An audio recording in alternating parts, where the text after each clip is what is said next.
Finally আমার artwork পুরো complete. কি বিউটিফুল। গুড মর্নিং বন্ধুরা, এখন বাজে সকাল 6টা। সকালবেলা ঘুম থেকে উঠে এরা যা ক্যাকিচির করে যে ভোরবেলা ঘুম ভেঙে যায়। এবার ছাদে চলো। এখানে আছে টফি, মিল্কি, কাজু। খুব জোরে চাপ পেয়ে গেছে, ও ঘুরছে, দেখেই বোঝা যাচ্ছে। ওর ট্যাঙ্ক দিয়ে এক্ষুনি কিছু বেরোবে। এই কামান দিয়ে কিছু বেরোবে। যা বের করছে, ওই যে বের করছে।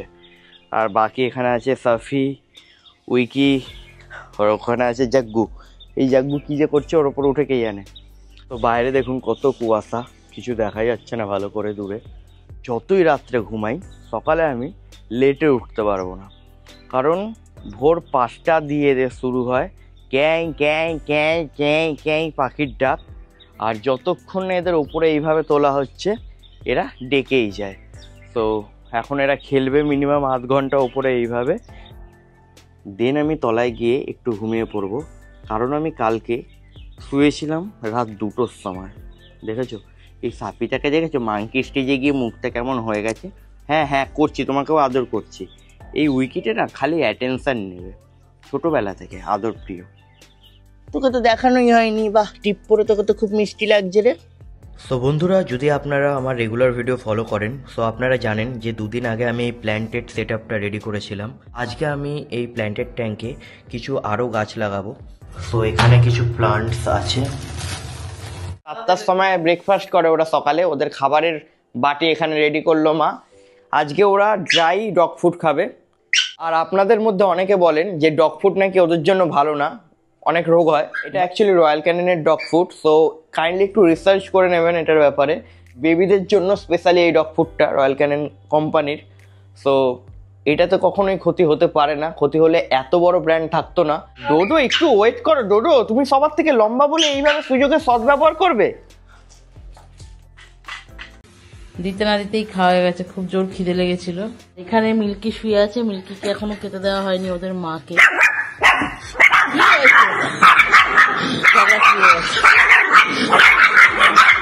বাচ্চাদেরকে খাওয়ানো হয়ে গেছে, ওরা খেয়ে দিয়ে এখন ঘুমোচ্ছে। এভাবে চাপা দিয়ে শুয়ে দিয়েছি। এখানে টফি শুয়ে আছে, মিল্কি এখানে ঘুমোচ্ছে। বাচ্চারা এখন ঢুকেছে ওদের ঘরে বলে মিল্কিকে খাটে তুলে দিয়েছি। আজকে সকালবেলা রুটি করিনি, ওই জন্য চালে ডালে এখানে খিচুড়ি বসিয়েছি। আর এখানে আলু ভাজছি, এখানে বেগুন ভাজা করব। আর এখানে টফি মিল্কি চিকেন সেদ্ধ করব। তার জন্য বিনস, গাজর, পেঁপে, চিকেন তো আছেই, আর কাঁচকলা, রাঙালু, এই সব দিয়ে ওদের দুপুরের আর রাত্রের খাবার করে রাখবো একবারে। এখানে আমার খিচুড়ি রান্না হয়ে গেছে। সো বন্ধুরা, আমি যে নতুন সেট আপটা করলাম ওটা পুরো রেডি। এরকম লাগছে কিছুটা দেখতে। অ্যাকচুয়ালি আমার জঙ্গল টাইপের লুক বেশি পছন্দ। সো আমি পুরোপুরি দেখুন অ্যাকোরিয়ামটাকে জঙ্গল টাইপের বানিয়ে ফেলেছি। স্পেশালি আমার এই রেড প্লান্টটাকে খুব সুন্দর লাগছে দেখতে, লাইট পড়ায় খুব সুন্দর লাগছে। যখন প্রপার CO2 পড়বে তখন আরও সুন্দর লাগবে। বেরিয়েছে একটা ব্লু শ্রিম্পস, খুব পুচকে, এই দেখুন ব্লু চিংড়ি মাছ। সো বন্ধুরা, আপনারা নর্মাল অ্যাকোরিয়াম তো অনেক জায়গায় দেখেছেন, বাট এরকম টাইপের জীবন্ত গাছ দিয়ে অ্যাকোরিয়াম সচরাচর দেখা যায় না। এটাকে প্ল্যান্টেড অ্যাকোরিয়াম বলে। আর খুবই কম মানুষ এটাকে করে, কারণ এটা অনেক ধৈর্য সাপেক্ষ। যেহেতু আমি এরকম প্ল্যান্টেড করেছি, সো এদের তো প্রপার টেক কেয়ার করতেই হবে, নাহলে সুন্দরভাবে হবে না। আর লো টেকও হয়, মানে যেখানে কার্বন ডাই অক্সাইড দেয় না, কিছু কিছু গাছ বেঁচে থাকে। এমন একটা ব্যাপার যে একটা মানুষকে কম খাবার দেওয়া হচ্ছে, সে বেঁচে থাকবে, বাট ও রোগা হয়ে যাবে, রুগ্ন শুকনো হয়ে যাবে, ভালো করে গ্রো হয় না। কম খাবার পেলে যেমন মানুষ রোগা হয়ে যায়, ভালো করে বেড়ে ওঠে না, ঠিক তেমনই এদের সাথেও হয়। কার্বন ডাই অক্সাইড আর লাইট না পেলে প্রপার। কার্বন ডাই অক্সাইড এয়ারের যেগুলো সিলিন্ডার টাইপের হয়, ওগুলোর দাম প্রচণ্ড হয়। তাই জন্য আমি DIY কার্বন ডাই অক্সাইড বানাবো, যেটা সাইট্রিক অ্যাসিড আর বেকিং সোডা দিয়ে হয়। এটা নর্মাল বোতলের মাধ্যমেও করা যেতে পারে, বাট ওটাতে স্টেবল থাকে না, কার্বন ডাই অক্সাইডটা বেশি কম বেরোতে পারে। তাই জন্য আমি অ্যামাজন থেকে একটা DIY CO2 সিলিন্ডার অর্ডার দিয়েছি কার্বন ডাই অক্সাইড তৈরি করার। তো ফার্স্টে দেখবো আমরা এই বক্সের মধ্যে কি আছে। সলিনয়েড ভালভ, কারেন্ট দিলে আর কি CO2 রিলিজ পাবে। এটা হচ্ছে অ্যাডাপ্টার বা চার্জার বলতে পারেন। এইটার দুটো একসাথে কাজ করে। এর মধ্যে এই রেগুলেটরটা আছে, একটা ছোট ক্লক টাইপের, bubble counter, CO2 diffuser, CO2 pipe, এই যে একটা চেক ভাল্ব, আর এখানে লেখা আছে কত গ্রাম কি দিতে হবে। বেকিং সোডা 200 গ্রাম, এ for acid, citric acid 200 gram, আর ওয়াটারের সাইন আছে 300 ml নর্মাল ওয়াটার। চলুন পুরো সেট আপটা করে নিই, তারপর একে একে এগুলো লাগাবো এখানে যা যা আছে।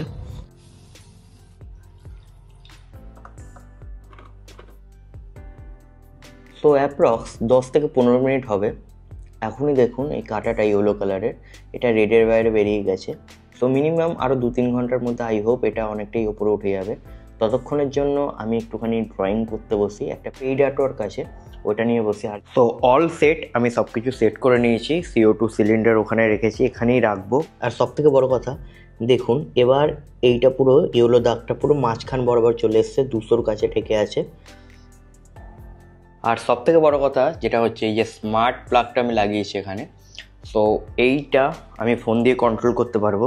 করছি, দেখো লাইট জ্বলে গেল, ঠিক আছে। আর এখানে আমাদের CO2 সিলিন্ডারও, এখানেও দেখুন সলিনয়েডের এখানেও লাইট জ্বলেছে। সো আমি দেখি এটাকে আস্তে আস্তে রিলিজ করি, আসছে আর কি বাবল। সো এটা বুঝে শুনে করতে হবে। আর বেশি বেরোলেও খুবই ক্ষতি, মাছ মরে যেতে পারে। আর বেশি যদি CO2 বেরোয় সো অ্যালগি ইস্যু হতে পারে ট্যাঙ্কের মধ্যে। সো এবার যেটা মেন জিনিস ওটা হচ্ছে CO2 চেকার, মানে CO2 বেশি হচ্ছে ট্যাঙ্কে উৎপন্ন না কম হচ্ছে। তো তাই জন্য আমি এইটা শ্রীরামপুর মার্কেট থেকে পারচেস করে এনেছিলাম। এই CO2 চেকারটা আমি সেট করছি, কারণ বেশি কম CO2 পড়লে মাছ মরে যেতে পারে। এই ওষুধটা আমি দিচ্ছি ইউজার ম্যানুয়াল দেখে কীভাবে ইউজ করতে হয়। CO2 যেখান দিয়ে বেরোচ্ছে ওইটার কাছে লাগাতে নেই, ওটা থেকে অনেকটা দূরে লাগাতে হবে। সো আমি এই জায়গাটায় লাগাচ্ছি। সো এখন এখানে সব কিছু চলছে, লাইটও জ্বলছে, CO2 চলছে, ফিল্টারও চলছে, আর এখানে এটা আমি লাগিয়েও রেখেছি। আর এখনই আমি CO2টা অ্যাড করলাম। সো এত তাড়াতাড়ি তো এটাতে রেজাল্ট পাওয়া যাবে না, তার জন্য মিনিমাম 2-3 ঘন্টা ওয়েট করতে হবে। তো বন্ধুরা, সকালের ব্রেকফাস্ট কমপ্লিট। এখন আমি যাচ্ছি আমার আর্ট স্টুডিওতে কিছু ড্রয়িং করতে। একটা পেইড আর্টওয়ার্ক নিয়ে আমি বসেছি, সো ওইটাই কমপ্লিট করতে। তোমাদের জন্য আমি বল এনেছি, তোমাদের প্রিয় ছোট বল। এই বলটা আমি 2 দিন আগে গিয়ে কিনে এনেছি। সাফি দেখো, ডোডো আর সাফি মিলে কি সুন্দর কামড়ে কামড়ে কাগজটাকে খেলছে। নাও খেলো, নাও। আরে ভয় পায় কেন ডোডো? এই দিকে ভয় পায়, নে নে। দেখুন আওয়াজ হলেই ভয় পালায়, ওর মাও ভীতু একে। দেখো দেখো করে দেখো, আস। এই দেখো সাপে খেলতে এসছে না, যা তেরি। ওদের মা ভেতরে ঢুকে শুয়েছে, দেখুন। যা, কে ঢুকলো এটা? কাজুও ঢুকে গেছে। দেখুন এদের দুজনের মারামারি দেখুন, বন্ধ হবে না। আয় ডোডো আয়। এত বড় হয়ে গেছে পুচকেগুলো, আগে একদম ছোট ছিল, একটা হাতের তালুতে এক একটা চলে আসতো। তো আপনাদের মধ্যে যারা ওদের ছোটবেলাকার যখন হয়েছিল তখনকার ভিডিওটা দেখেননি, অবশ্যই গিয়ে চ্যানেলে দেখতে পারেন। এই ডোডোটা সবার লাস্টে হয়েছিল, আর এইটুকুনি সাইজের ছিল। এখন দেখুন বেটা আমাকে ধরে ধরে কামড়াচ্ছে। কতই না রাত জেগে ওদেরকে টেক কেয়ার করতে হয়েছে। দেখুন টোটাল এখানে 7টা 6টা আছে। ওরে বাবারে, আরে এত যুদ্ধ করে না। আরে আরে আরে আরে কি হলো রে? মায়ের সাথে যুদ্ধ করছে। আর এইটা দেখুন হুট করে কোলে এসে বসে আমাকে কামড়াতে আরম্ভ করে দিল। দেখুন তো বন্ধুরা, এখন আমি বসবো একটা পেইড আর্টওয়ার্ক নিয়ে। আর এটা আমি আজকের মধ্যেই কমপ্লিট করার চেষ্টা করব। এই হচ্ছে আমার আর্টওয়ার্ক করার যন্ত্র বা হাতিয়ার বলতে পারেন। আর এখানে এগুলোকে একটু গুছিয়ে রাখবো, দেন কাজটা শুরু করি।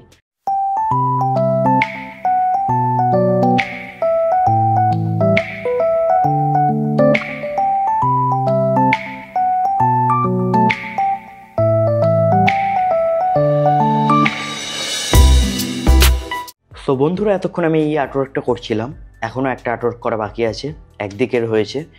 আর এইটুকুনি আর্টওয়ার্ক কমপ্লিট করতে মিনিমাম 3 থেকে 3.5 ঘন্টা আমার সময় চলে গেছে। এখন বাজে দুপুর 3টে। এখন আমি একটু রেস্ট নেব, কোমর ব্যথা করছে। এখানে মা একটু আগে পুজো দিয়ে গেছেন, মিল্কি এসে বসে আছে প্রায় 15 মিনিট ধরে। আর ওকে যতক্ষণ না প্রসাদ দিচ্ছে একটা, ও এখান থেকে যাবে না, এইভাবে এখানেই বসে থাকবে। ও এত ভালো মেয়ে, এমন কেউ নিজে গিয়ে খাবেও না, মুখও দেবে না ঠাকুরের ওইখানে। ও বাচ্চাদের মতো একদম নয়। ওর বাচ্চাগুলো লাইক ডোডো, উইকি, সাফি, ওর যে 5 বাচ্চা আছে না, ওরা কোনো ম্যানার্স জানে না, ওরা চাইলেই ওপরে উঠে যায়। খাবার তৈরি করছো, কি খাবার? তাই না, আমি খাবো, ওকে দেবে না না তুই? দেখছে দেখো মনে হচ্ছে ওর খাবার আমি নিয়ে নেবো। রসগোল্লা আর আছে ওপর। Good girl, coffee, good girl. বাবা পুচকেগুলো ঘুম থেকে উঠে গেছে, এর ভেতরে আছে আমাদের পুচকেরা। দেখেছো ডাকছে, দেখেছো গন্ধ পেয়ে গেছে। বাচ্চাদের না প্রচন্ড পরিমাণে খিদে পেয়েছে, তাই জন্য কি চেল্লাচ্ছে দেখুন। ওখানে ওদের মাসির খাওয়া কমপ্লিট হয়ে গেছে, ওটার গন্ধ পেয়েছে। আরে এই তো এইদিকে, আরে এইদিকে রে বাবা। এনে খাওয়ানো হয়ে গেলে সঙ্গে সঙ্গে এদেরকে ওপরে তুলতে হবে। এতক্ষণ ঘুমাচ্ছিল, খুব বেশি প্রেসার। এই ডোডো তোর হয়ে গেছে, এই নে। ডোডো সবার ফার্স্ট। এই ডোডোটাকে না আমার সামলানো যায় না। যেটাকে দেখছেন না, এটা আমাদের গোলমাটল আলু পটলের ঝোল যাগ্য। সো আমার CO2 এখানে অটোমেটিক বন্ধ হয়ে গেছিলো। দিনে 6 ঘন্টা চলবে, 6 থেকে 6.5 ঘন্টা, তারপর অফ হয়ে যাবে। আর এখানে দেখুন জলটার কালার সম্পূর্ণ গ্রিন হয়ে গেছে। তার মানে ট্যাঙ্কের মধ্যে যেটুকুনি CO2 দরকার, পর্যাপ্ত পরিমাণে CO2 আছে, না বেশি না কম, একদম পারফেক্ট। গাছেরা সুন্দরভাবে CO2 নিয়ে বেড়ে উঠতে পারবে। সবেতে একদিন হলো আমি CO2 লাগিয়েছি। আশা করছি 1 মাসের মধ্যে একটু আমি রেজাল্ট দেখতে পাবো। আমি আপডেট দেবো আপনাদের কেমন কি গ্রো হচ্ছে। আপনারা নিজেরাই বুঝতে পারবেন কত কি ফারাক আসছে প্ল্যান্টের গ্রোথে। এই টিনটিন এটা নতুন বিড়াল, ধর ওটাকে, ধর এটাকে। টিনটিনের থেকে বিড়ালটা বড়। হ্যাঁ টিনটিন চিনতে পারছে না, ওর খাবার এসে খাচ্ছে। বন্ধুরা এখন বাজে 4:15। এখন আমি যাচ্ছি একটু শ্রীরামপুর মার্কেটে। একটা দাদা আসছে আর কি শ্রীরামপুরে, ওই দাদার থেকে কিছু মাছ নেব, মানে ফিশ নেব আমার অ্যাকোরিয়ামের জন্য। কটা কার্ডিনাল টেট্রা নেব, কটা গাপ্পিস নেব। এটা হচ্ছে শ্রীরামপুর রয়ঘাট। এরে মরে গেছে নাকি গো? এই দেখো মরে গেছে। আচ্ছা এখানে কিছু একটা চিংড়ি ঢুকেছে মনে হচ্ছে। হ্যাঁ ছোট সিম। সো আমি এখানে যে মাছগুলোকে নিয়ে এলাম, মাছেদের মধ্যে যে জলটা আছে এটা টেম্পারেচার সম্পূর্ণ আলাদা, আর আমার অ্যাকোরিয়ামের জলের টেম্পারেচার সম্পূর্ণ আলাদা। যদি এই মাছগুলোকে এই টেম্পারেচারের জল থেকে বেরিয়ে এই টেম্পারেচারের জলে ফেলি, সো হতে পারে মাছগুলো মরে যেতে পারে। কারণ হতে পারে এর ভেতরে যে টেম্পারেচারটা আছে ওটা সম্পূর্ণ ঠান্ডা আর কি। তো ঠান্ডা থেকে, এখানে যেহেতু হিটার লাগানো আছে দেখুন আমার অ্যাকোরিয়ামে, সো ঠান্ডা থেকে যদি একেবারে গরমে আসে, সো মানে কেমন হয়, আমাদের যদি একটা ঠান্ডা জায়গা থেকে হুট করে একটা গরম জায়গায় ফেলে দেয়, সো আমাদের গা হাত পা জ্বালা করবে, কষ্ট পাবো। সো সেম ব্যাপার মাছেদের সাথেও হতে পারে, আর ওরা মারা যেতে পারে। আর এটাতে আছে কার্ডিনাল টেট্রা, যেটা আমার এই ব্লু কালারের মাছটা দেখতে পাচ্ছেন। 10টা ছেড়েছিলাম, একটা মারা গেছে, এখন 9টা আছে। এটাকেও আমি অ্যাক্লিমেট করতে রাখি। তো সকালে যে আর্টওয়ার্কটা ধরেছিলাম ওটাকে এখন আমি কমপ্লিট করি, যেটুকুনি পারি কমপ্লিট করি, দেন আমি এদেরকে ছাড়বো। ততক্ষণ এরা এখানেই থাকুক, নতুন ফ্যামিলিতে এরা অ্যাড হবে কিছুক্ষণ পর। এখন নর্মালি প্যাকেটের এপার ওপার দিয়ে দেখাশোনা করুক, আর দুটো জলের টেম্পারেচার যাতে এক হয় তাই জন্য এইভাবে রেখেছি। তো চলুন টাটা।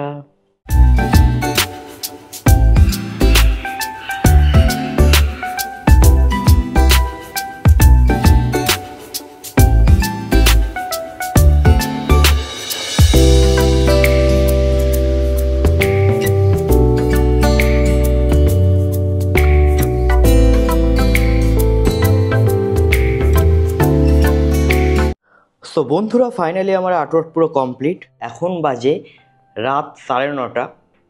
দেখেছেন লাইটের কারণে, রিফ্লেকশনের কারণে আপনাদের অন্যরকম দেখতে হতে পারে। আজকে এই আর্টওয়ার্কটা নিয়ে বসেছিলাম আমি সকাল থেকে। এখন বাজে রাত 9:30। পুরো আর্টওয়ার্কটা কমপ্লিট করতে অনেকটাই পরিমাণে টাইম লেগেছে, প্রচণ্ড ব্যাক পেইন হচ্ছে। কারণ মিনিমাম আজকে আমি 7 ঘন্টার উপরে 8 থেকে 9 ঘন্টা চেয়ারে সম্পূর্ণ বসে এই ড্রয়িংটা কমপ্লিট করলাম। এটা আমাকে পাঠাতে হবে একটা জায়গায়, তাই জন্য পেইড আর্টওয়ার্ক আছে। আর এখনও আমি মাছগুলোকে ছাড়িনি, ভেবেই রেখেছিলাম আর্টওয়ার্কটা কমপ্লিট হলেই আমি মাছগুলোকে ছাড়বো। মাছগুলো সব ঠিক আছে, সুস্থ আছে, দেখে যা বোঝা যাচ্ছে। এখানে এদেরকেও ছেড়ে দিই।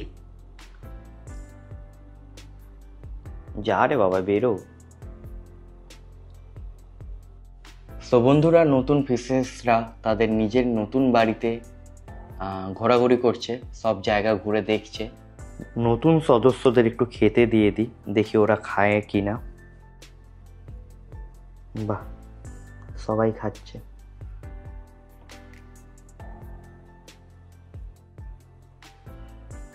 কি সুন্দর খেতে ব্যস্ত, হ্যাঁ সবাই, কি সুন্দর লাগছে। অপূর্ব সুন্দর একটা নেচারের দৃশ্য ঘরের মধ্যে। আহ কি বিউটিফুল। আরে দে না রে ওদের একটু যেতে, ওরা কি সুন্দর হাত দিয়ে খুলছে।